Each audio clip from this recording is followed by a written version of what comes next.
Saturday, August 22nd, 2026, and this is The High Road, Logistics and Leadership.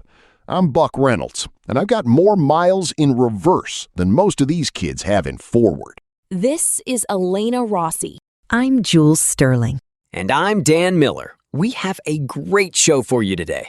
Yesterday, we covered Strait of Hormuz maritime crisis, China's Pinglu Canal project, and DHL supply chain AI logistics.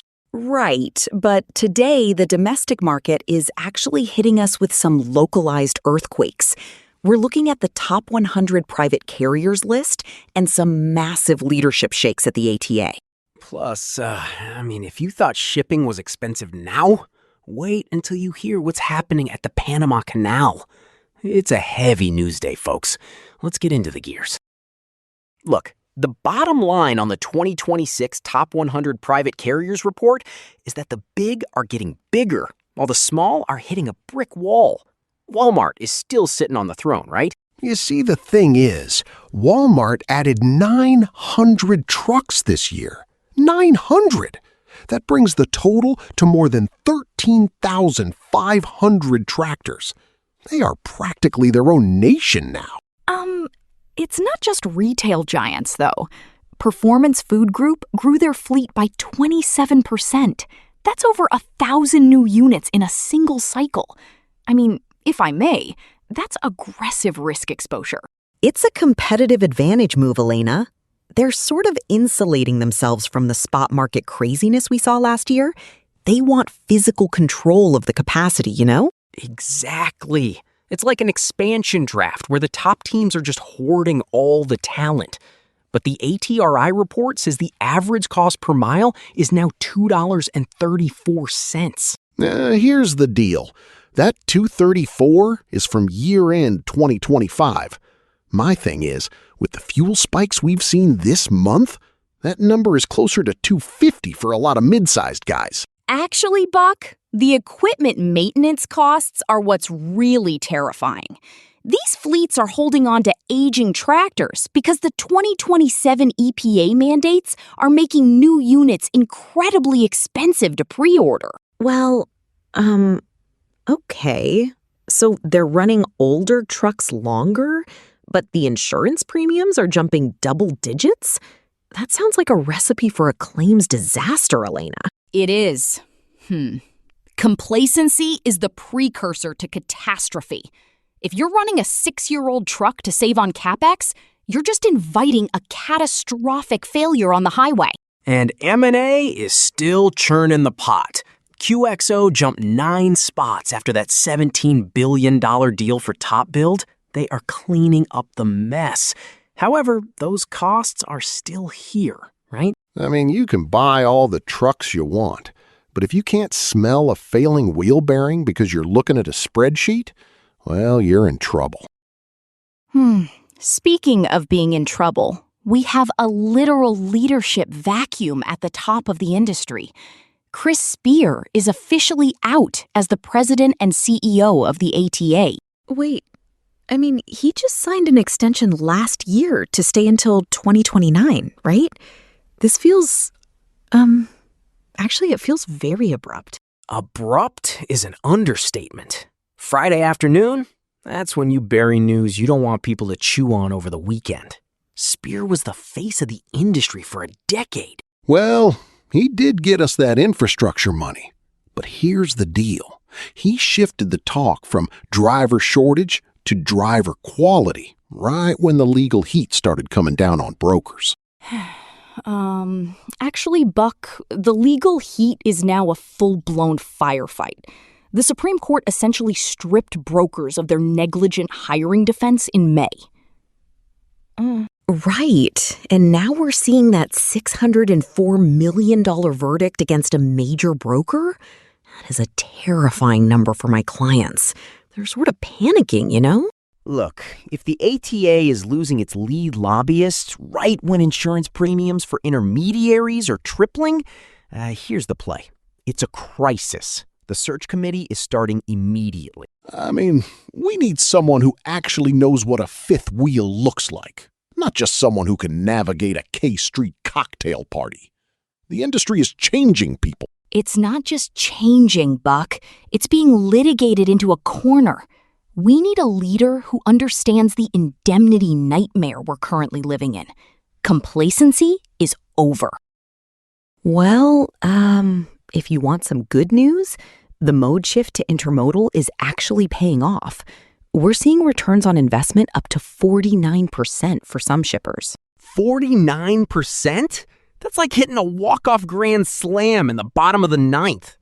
FreightWaves is reporting that the gap between truck and rail pricing is massive right now. The thing is, dry van spot rates are up 42% on lanes like Harrisburg to Atlanta. But the rail? Intermodal only went up 16%.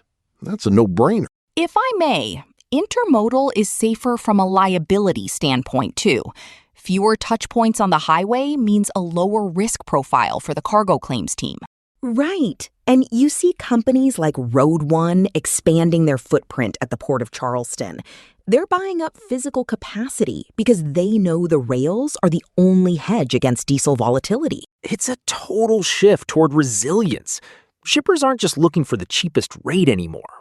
They're looking for the route that isn't going to break their budget if oil hits 100 again. Before we dive into the new tech, I want to mention something. Strategic logistics requires world-class engineering.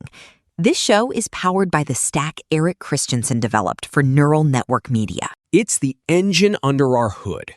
Support the architect behind the code by visiting our Patreon at patreon.com/neuralnetworkmedia for a free trial and that daily briefing PDF. I still prefer paper maps, but Eric's code is pretty solid. Okay, let's talk about Google. So, the big news in my world is Google Maps platform finally launched their large vehicle routing SDK. They're finally recognizing that a truck isn't a Honda Civic. It's about time. Bridge strikes are a top 5 preventable accident. The research says a single strike can cost up to $100,000 once you account for structural repairs. Look, the key here isn't just the map. It's the route token. It ensures the back office and the driver are seeing the exact same path. No more shortcuts through residential zones. Right? And it accounts for weight, height, and hazmat. My owner-operators have been asking for this for years. It makes the soft skills of dispatching much easier when the tech actually works. Well, my thing is, it's still an SDK. It's not a consumer app yet. You've got to integrate it into your fleet management system. It's not just a free download for the guy in the cab. True, but companies like Repower are already using this kind of tech to democratize trailer access. They just teamed up with ATBS to help owner-operators find empty trailers closer to their loads. That's a huge win for operational excellence. Repositioning empty trailers is just wasted fuel and wasted risk. If we can optimize that, the whole industry breathes a little easier. Here's the deal, though. If a driver relies on a screen instead of their eyes and hits a bridge anyway, who's at fault? The silicon driver or the human? Actually, Buck, that's exactly what my team deals with. The liability stays with the carrier, but the data trail from the SDK could actually help us in court. Okay, let's pivot to the maritime side, because Panama is drying up. The Canal Authority is cutting transit slots again because of this El Niño drought. It's bad, Dan. Rainfall is 34% below the average.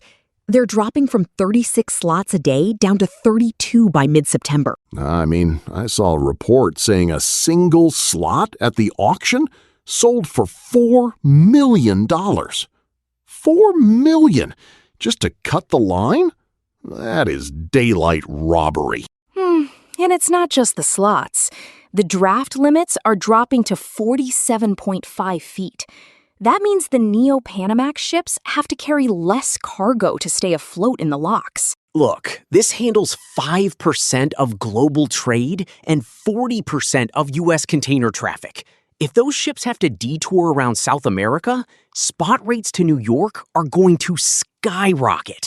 They already are.